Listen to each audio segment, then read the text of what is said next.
নিজেকে তো সেদিনই শেষ করে দিতাম, শুধু তুমি ছিলে তাই। আজও আবার উঠে দাঁড়িয়েছি, হাসছি, শুধুমাত্র তুমি আছো তাই। এই বলে বাবলি রোহিতের বুকে মুখটা লুকিয়ে ফুপিয়ে ফুপিয়ে কাঁদতে শুরু করলো। নমস্কার, আর কি রিয়াল লাইফ স্টোরি হবে সবাইকে স্বাগত। আজকের গল্প তুমি আছো তাই। রোহিত পরম স্নেহে বাবলির মাথার উপর নিজের হাতটা রেখে বোলাতে শুরু করলো, ঠিক যেমন বছর 5 আগে 4 জুলাই সেই অভিশপ্ত রাতে বাবলি বড় ব্রিজের ওপর থেকে নদীতে ঝাঁপ দেওয়ার সময় তাকে টেনে নিজের বুকে জড়িয়ে মাথায় হাত বুলিয়ে দিয়েছিল।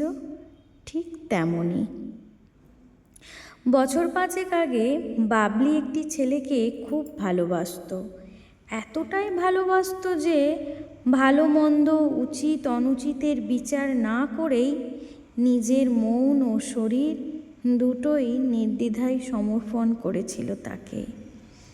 আর ছেলেটিও নিজের কাম লালসা চরিতার্থ করার জন্য এই সুযোগের সদ্ব্যবহার করেছিল। তারপর যখন জানতে পারে বাবলি তার সন্তানের মা হতে চলেছে, তখন এক নিমেষেই এই সম্পর্ক ভেঙে দেয় সে।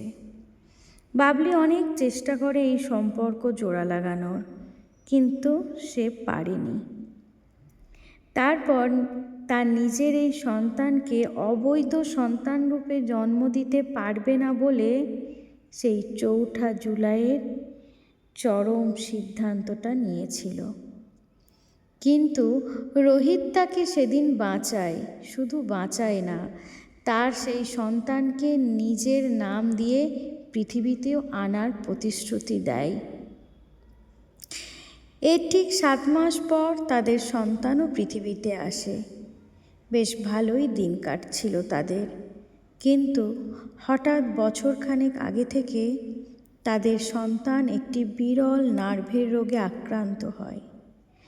ধীরে ধীরে হাঁটা চলা তার বন্ধ হয়ে যায়। অনেক চেষ্টা করেও তাকে ধরে রাখতে পারে না তারা। সেই পৃথিবী ছেড়ে, তাদেরকে ছেড়ে চলে যায়। এই কঠিন বেদনা বাবলি আর সহ্য করতে পারছে না। তবুও শুধুমাত্র রোহিতের মুখ চেয়ে, তার ভালোবাসার, তার স্নেহের ছায়ায় নিজেকে আবার স্বাভাবিক করার চেষ্টা করছে।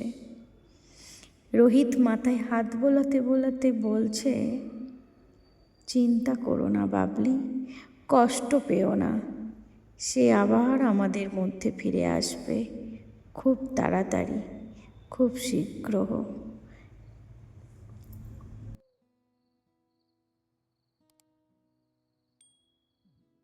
আজও মলিন হয়নি।